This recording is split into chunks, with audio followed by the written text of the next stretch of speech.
Voter verification নিয়ে বিরাট বড় ঘোষণা করলো নির্বাচন কমিশন। এবার ভোটার কার্ড ভেরিফিকেশনের ক্ষেত্রে 11টি নথির পাশাপাশি আধার কার্ডকেও 12 নং নথি হিসেবে যুক্ত করা হয়েছে। ভোটার লিস্টে নাম তোলার জন্য 12 নং নথির তালিকাও প্রকাশ করেছে নির্বাচন কমিশন।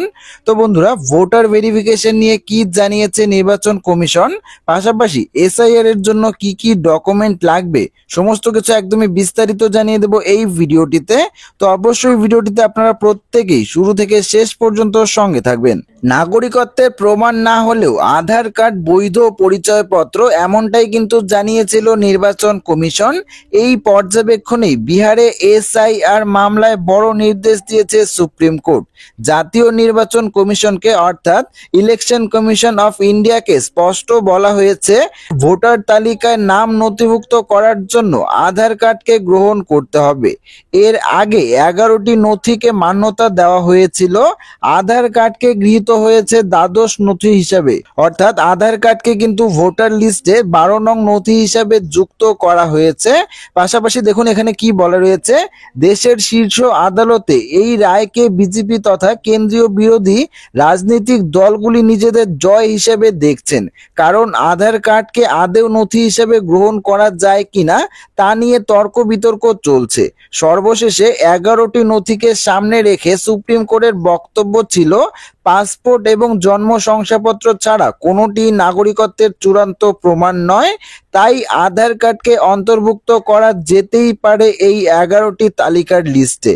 ভোটার তালিকায় নাম তোলার জন্য যেই 12টি নথির তালিকা দিয়েছে নির্বাচন কমিশন, চলুন আপনাদেরকে দেখিয়ে দিচ্ছে। এবার থেকে ভোটার লিস্ট এই 12টি নথিপত্রের মাধ্যমে আপনারা এসআইআর প্রক্রিয়াটি সম্পূর্ণ করাতে পারবেন। তো 1 নম্বর দেখুন এখানে বলা রয়েছে, কেন্দ্র বা রাজ্য সরকার বা পিএসইউ নিয়মিত কর্মী ও পেনশনভোগীর পরিচয়পত্র বা পেনশন অর্ডার। 2 নম্বর বলা রয়েছে, 1 জুলাই 1987 আগে ভারত সরকার, ব্যাংক, ডাকঘর, এলআইসি, পিএসইউ কর্তৃক জারি করা পরিচয়পত্র বা সনদপত্র, এর মাধ্যমে আপনারা ভোটার ভেরিফিকেশন করাতে পারবেন। 3 নম্বর দেখুন বলা রয়েছে, জন্মের শংসাপত্র বা বার্থ সার্টিফিকেট।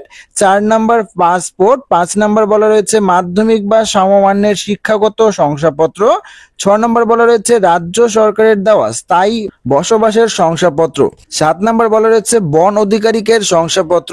8 নম্বর ওবিসি, এসসি, এসটি বা অন্য জাতিগণের শংসাপত্র অর্থাৎ কাস্ট সার্টিফিকেট থাকলেও কিন্তু আপনারা ভোটার ভেরিফিকেশন করাতে পারবেন। 9 নম্বর বলা রয়েছে, ন্যাশনাল রেজিস্টার অফ সিটিজেন যেখানে কার্যকর সেখানে কিন্তু এটির মাধ্যমেও ভোটার ভেরিফিকেশন এসআইআর করানো যাবে। 10 নম্বর পরিবারের নিবন্ধন রাজ্য বা স্থানীয় কর্তৃপক্ষের দ্বারা প্রস্তুত করা।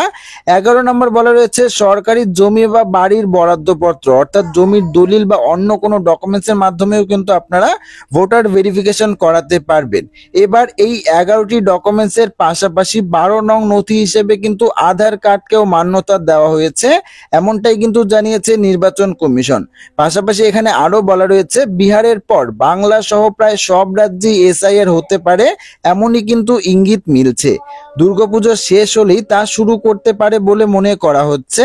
আর এই অব্যয়ী নবান্নের তরফে রাজ্যের মুখ্য নির্বাচন আধিকারিক সিইও মনোজ আগরওয়ালের কাছে আর্জি জানানো হয়েছিল যে ভোটার তালিকা সংশোধনের ক্ষেত্রে রেশন কার্ড ও স্বাস্থ্যসাথী কার্ডকেও যেন গ্রহণযোগ্য মানা হয়, কিন্তু কমিশন জানিয়ে দিয়েছে না, তা এবার আর হবে না। ভোটার তালিকায় নাম তোলা বা রাখার ব্যাপারে 11টি ডকুমেন্টসকে মান্যতা দিয়েছে নির্বাচন কমিশন।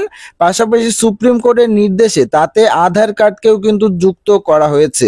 আর কোনো এক্সট্রা নথি কিন্তু এই লিস্টে যুক্ত করা হবে না, এমনটাই জানিয়ে দিয়েছে নির্বাচন কমিশন। যদিও নবান্নের দাবি, সিইওর তরফ থেকেই প্রথমে জিজ্ঞাসা করা হয়েছিল ওই 11টি নথি ছাড়া এ রাজ্যের মানুষদের আর কি কি সম্ভাব্য পরিচয় কার্ড রয়েছে সেটাই জানানো হয়েছে কমিশনকে। সিইওর দফতরের সূত্রে বলা হচ্ছে, এটি নবান্নর সঙ্গে কোনো সংঘাতের ব্যাপার নয়, দুই মনোজের মধ্যেও কোনো সংঘাতের ব্যাপার নয়, গোটা দেশ জুড়ে এ ব্যাপারে একই নিয়ম বলবৎ থাকবে।